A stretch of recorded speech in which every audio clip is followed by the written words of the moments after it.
Alright, hi everyone. I'm Hannah and I am going to do the PowerPoint presentation for my group, and my group members are Teresa Jensen and George. Um, we decided to do our report on dried dog food. Dried dog food was just something Teresa saw when she was in the store one day and was like, hey, this looks like it would be a good product for us to analyze. There's enough product that it was quite easy to find information on, but it wasn't something that was super hard to, find or anything like that. So it was a good choice for us. Dog food is a huge market. Here are some statistics about how dog food is a huge market. There's about $20 billion in the pet food market in the United States alone, and over 45 million households own a dog, and that number increases each year, even during a recession. And as the dog ownership increases, so will the rate of dry dog food sales. Dry dog food is one of those products that is needed always, as long as people own pets. There will be a need for dry dog food. It's something that even people who don't have a lot of money who own a pet need. It's something that families need. It's something that mushers need. It's a product that will always be around. So when we first started doing our analyzation, we decided to analyze at two stores, Fred Meyer and Target. And between Fred Meyer and Target, we found 5 parent manufacturer brands, not including the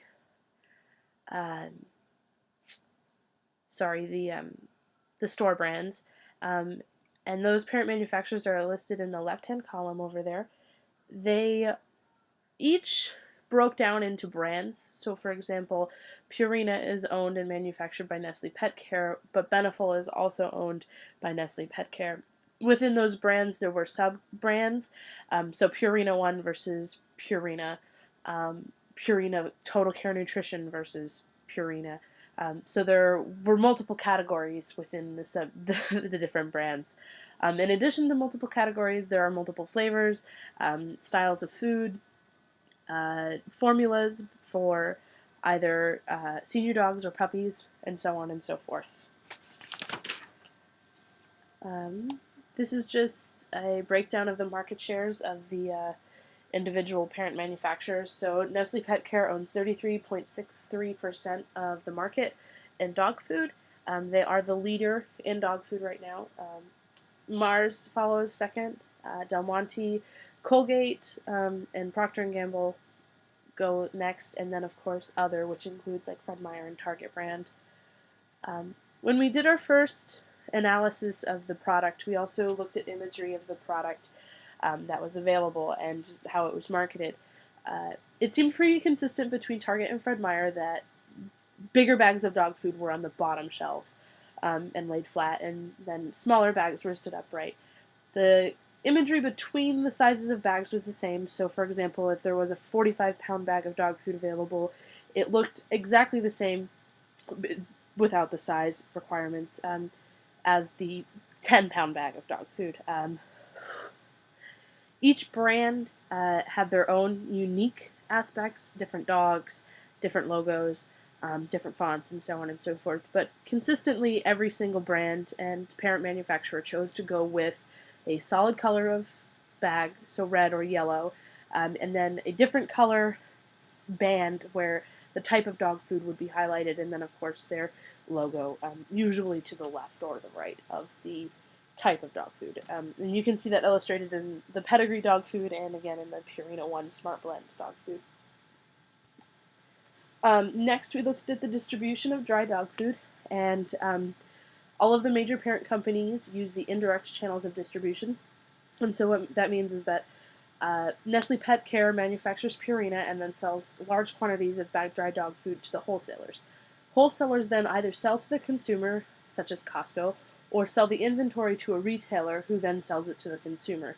The consumer is unable to purchase a bag of dry dog food from the manufacturer, instead needs to go to a wholesale warehouse or to Fred Meyer or Target, wherever.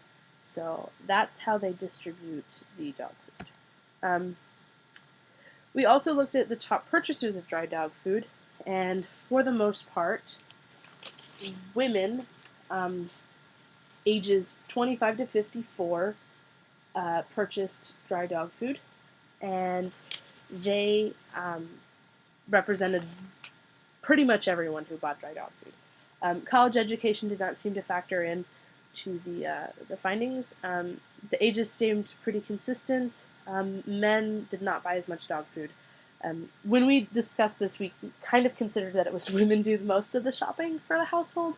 So women between 25 and 54 generally have a family. Families generally have a dog or a pet of some sort, and women generally tend to do the household shopping. So that's why they purchase the dog food and not men. We also discussed recent innovations, and dry dog food has been around for a really long time, so there haven't been a lot of recent innovations, but there have been some recent trends, and one of those trends is grain-free dog food. Grain-free dog food is basically dog food that has no corn or meal product. It doesn't contain any gluten. It doesn't contain anything that comes from a grain. It only contains protein in its purest form, and it's usually advertised that it doesn't contain any animal byproducts either. So some dog food is made with a mix of cornmeal and this is gross, I'm sorry, the cast-offs from meat manufacturing plants, and then it's mushed up and put into dried pellets for dogs to consume. So grain-free dog food is an alternative to the traditional cornmeal and byproduct mix. Additionally, manufacturers seem to be concentrating on weight loss foods. There's a big trend for dogs to maintain a healthy weight, especially larger dogs who may or may not live a longer life if they have less weight. So for example, a black lab, if they're in a healthy weight range, their hips might last longer and they might not have to be put down as early. Special diets are another concentration right now. So for example, if you have a dog that's allergic to corn, corn-free food. If you have a dog that's allergic to pork, pork-free food. If you have a dog that's a show dog and needs a shiny coat formula, and so on and so forth. Also seniors, puppies, adults, in between, there's a wide range of diets for every age dog. Condition-specific functional pet foods, again, falls into the special diet category. It includes things like maybe they have a dietary problem or inaction or something like that that causes them to need a special condition-specific pet food. So now we get to our new product, and the new product that we designed is called Now Chow. And we based our slogan on the actual product, which I'll get to in a minute. The slogan is "Because life is just too busy, Now Chow." The logo that we designed and came up with is a St. Bernard dog that's jumping off the bag with a mouth that's wide open, and they're just like super happy and they're ready and super excited to eat that bag of Now Chow. Now Chow would be circled in print around the dog, so a circular logo. The print is red, which is a bright, bold color.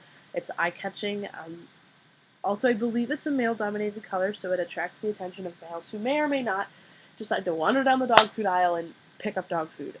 It's also Rockwell Extra Bold font, which is a great font for catching the eye, and it's about the same size as the dog. It's within proportion. So now the product that we designed, Now Chow, was designed around dog owners that are just too busy and fed up with life in general or their dog's diet to measure out the dry dog food. So maybe their vets recommended that their dog only eats 2 cups of dry dog food per day, but they don't feel like measuring it out, and they don't really care, and they're just like, I don't have time for this, whatever. I don't have time to find a cup every single day, so on. So to that end, in the 48-ounce bag of dog food, each consumer will be provided with an 8-ounce individually packed cup.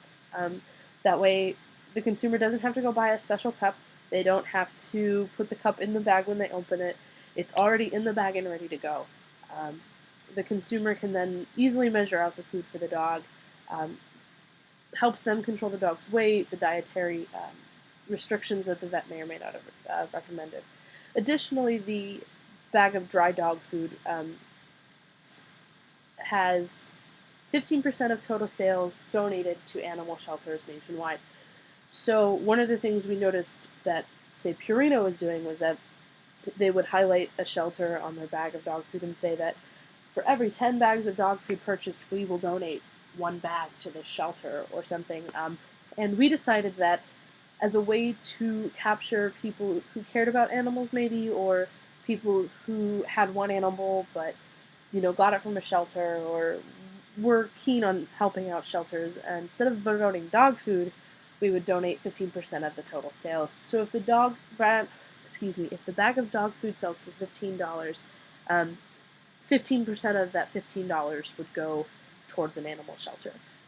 This entices anyone who might not purchase dog food to purchase this bag of dog food. Say if someone says, "Hey, can you stop by the store and pick up dog food for me?" This consumer might pick up this bag instead. It also might sway those who are animal shelter friendly to our product. In addition to the cup, it's just one more way of drawing in the consumer. I think that's it. Yep, that's it. If you guys have any questions, we'd love to hear them in the comments. Teresa's going to post our paper, and it has more detail about all of the information in this PowerPoint, including a bunch of really awesome spreadsheets that she worked up, and some more facts about dry dog food. So if you do have questions, I urge you to check that out before you ask questions about the PowerPoint. It's not too hard of a read and it's not too long, so it's really good. Check that out, and we'll do our best to answer any questions you come up with after that. So thanks for watching.